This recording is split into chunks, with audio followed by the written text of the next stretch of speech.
हर खबर पर होगी आपकी पकड़। डाउनलोड कीजिए एबीपी लाइव ऐप। लेकिन देखिए, कंगना के घर तोड़े जाने के बाद कल दाऊद की भी एंट्री हो गई। एबीपी न्यूज ने दाऊद की प्रॉपर्टी खरीदने वाले अजय श्रीवास्तव से बात की है। हमारे सहयोगी रोमाना के साथ अजय ने उद्धव के कई राज खोले हैं। आपको ये बातचीत भी कुछ देर में दिखाएंगे। क्या कुछ उन्होंने कहा है इस पूरी बातचीत में, क्या चीजें उठाई हैं, कौन से मुद्दे उठाए हैं, वो पूरी बातचीत हम आपको दिखाएंगे। दाऊद की प्रॉपर्टी को लेकर कई सवाल उठ रहे थे जब से कंगना के दफ्तर पर हमला हुआ, तोड़ा गया उस दफ्तर को। कंगना ने कहा मेरे दफ्तर पर हमला किया गया, उसको तोड़ दिया गया। उसके बाद कई सवाल उठे और देखिए, लेकिन कल क्या हुआ।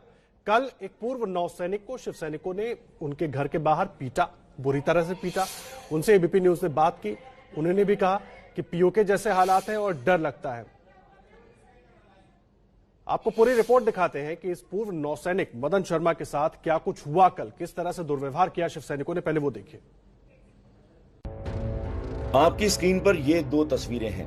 पहली तस्वीर मुंबई के कांदिवली में एक सीसीटीवी फुटेज की है, जिसमें भीड़ एक युवक को दौड़ा दौड़ा कर पीट रही है। दूसरी तस्वीर उस सोशल मीडिया पोस्ट की है जो इस पिटाई का कारण बनी। यह है नौसेना के पूर्व अधिकारी मदन शर्मा। आरोप है कि इनकी आंख पर चोट के निशान की वजह है शिवसेना के कार्यकर्ता। मदन शर्मा ने महाराष्ट्र के सीएम का ये कार्टून व्हाट्सएप पर किसी दूसरे को भेजा।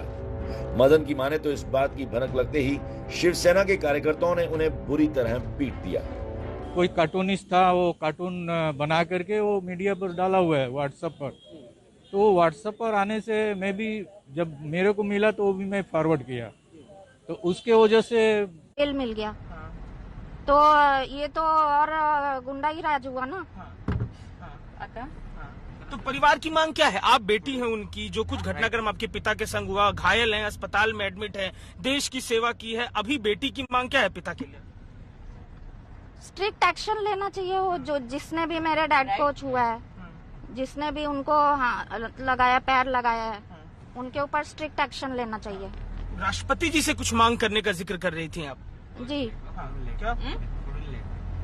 उनसे मैं अपने, जैसे एक बेटी अपने बाप से हक से मांगती है, वैसे मैं उनसे एक रिक्वेस्ट करूंगी कि आप मिस्टर प्रेसिडेंट जी से कि आप प्लीज जल्द से जल्द इधर महाराष्ट्र में प्रेसिडेंट रूल लाइए, नहीं तो मेरे डैड जैसे और कई लोग प्रताड़ित होंगे या मारे जाएंगे।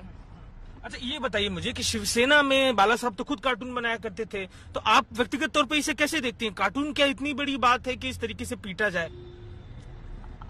मैं उनको लाइक करती थी जब मैं छोटी थी, तभी उनका मैंने देखा हुआ है। और उनकी जो हिम्मत है, उनकी जो बहुत हिम्मत से वो बोलते थे, जो भी बोलते थे वो सच बोलते थे और उससे डरते नहीं थे। वो मैंने एक बात नोटिस की है उनमें, और उनके लिए मैं बहुत यही ना। अच्छा, परिवार के मन में इस समय क्या चल रहा है? पूरा परिवार, मैं देख रहा हूँ आप भी बेहद डरी हुई हैं, आपके भाई से भी बात हुई, वो भी डरे हुए हैं, सुबह पापा से भी बात हुई, उनके मन में भी डर है। तो पूरा जो आपका परिवार है, मनोभाव क्या है, मन में क्या चल रहा है आप लोग के? मेरे मम्मी डरी हुई है, मेरा भाई डरा हुआ है, लेकिन वो गुस्से में भी है। मैं नहीं डरी हूँ, मेरे को नहीं डर है, मेरे को गुस्सा है। डर मुझे वो 10 मिनट लगा था जब मेरे डैडी उन लोगों से मिलने जा रहे थे, तब मुझे डर लगा था। वो जो 10 मिनट था कि मेरे फादर को वो लोग कुछ करे नहीं, और वही हुआ। वो मेरे अंदर वो डर था उस समय का। लेकिन जो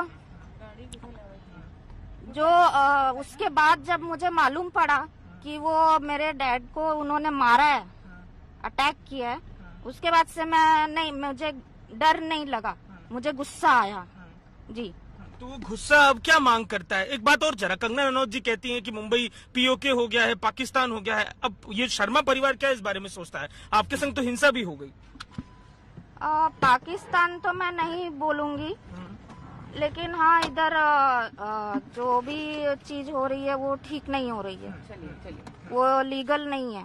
ठीक है, तो अभी मेडिकल आप जा रही हैं पिताजी से मिलने के लिए, क्या बातचीत, घर में कुछ बातचीत हुई है क्या? पापा से सुबह बात हुई है? अभी क्या आप लोग चर्चा करने जा रहे हैं? पापा से मिलने जा रही हैं, उन लोग को बेल मिल गई है, लीगल एक्शन क्या लेने जा रहे हैं आप लोग? तो देखना है मुझे, उनका रिपोर्ट अभी देखना है। तो ये बेटी है मदन शर्मा जी की, अस्पताल में एडमिट है, उनका इलाज चल रहा है और मिलने के लिए अपने पिता से अस्पताल पहुंची हैं।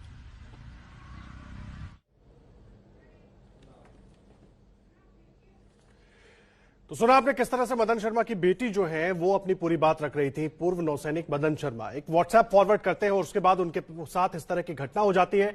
शिव सैनिक उनके घर पहुंचते हैं, उनको नीचे बुलाते हैं बात करने के नाम पे, और एक भी बात नहीं होती, सीधा उनके साथ दुर्व्यवहार शुरू हो जाता है। जिस तरह से नौसेना के अधिकारी मदन शर्मा को शिव सैनिकों ने निशाना बनाया, उससे उनका पूरा परिवार गुस्से में है। एबीपी न्यूज ने मदन शर्मा से भी बात की है। मदन शर्मा ने कहा है कि मुंबई को लेकर कंगना ने जो कहा था वो बिल्कुल सही है। मदन शर्मा जी, बहुत स्वागत है आपका। एक बार हमारे दर्शकों के लिए बताइए, कल आपके साथ आखिर ये सब कुछ क्यों हुआ, किन लोगों ने किया, क्या कुछ कहा आपसे? देखिए, मुझे व्हाट्सएप पर एक कार्टून था, उसको शेयर करने के लिए जो शेयर मैसेज था वो हमने ग्रुप में शेयर किया था। वो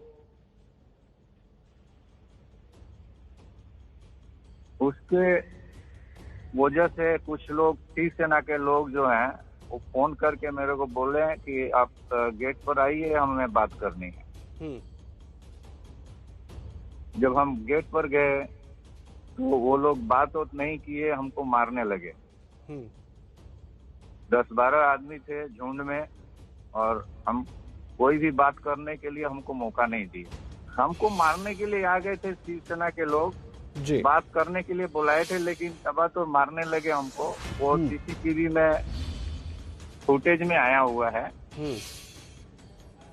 और उसके बाद से उन्होंने फिर 2 पुलिस भेजा मेरे घर पर अरेस्ट करने के लिए, जबकि मैं इसको मारे भी हैं। लेकिन उस बीच में हमारे बीजेपी नेता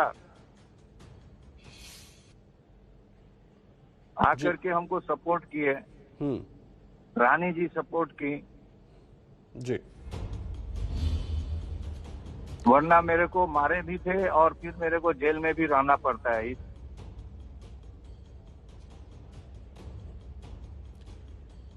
जो लोग आए थे ये सब करने, मदन शर्मा जी, कुछ कहा भी उन्होंने आपसे जब आप उनसे नीचे बातचीत करने के लिए पहुंचे? कुछ उन्होंने कहा भी आपसे या सीधा ये सब कुछ शुरू कर दिया?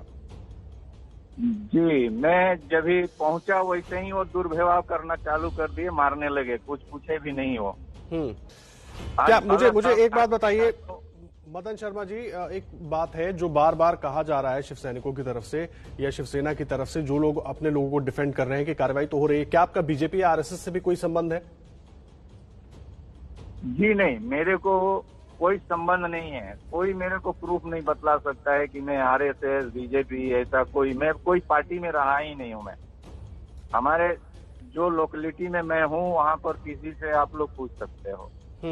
ऐसा कोई नहीं है मेरे पास में कि मैं कोई किसी, क्योंकि हम डिफेंस में रहे हुए हैं। हम लोगों को, डिफेंस वालों को पॉलिटिक्स से दूर रखने का आदेश दिया जाता है जी, ना तो किसी पॉलिटिक्स में भाग लेने के लिए। मुझे एक बात मैं आपसे पूछना चाहता हूं मदन जी, कंगना रनौत ने कहा था कि मुंबई में पीओके जैसे हालात हैं, और जिस तरह की घटना आपके साथ हुई है, क्या आप उस पर कुछ कहना चाहेंगे? आप सुरक्षित महसूस कर रहे हैं?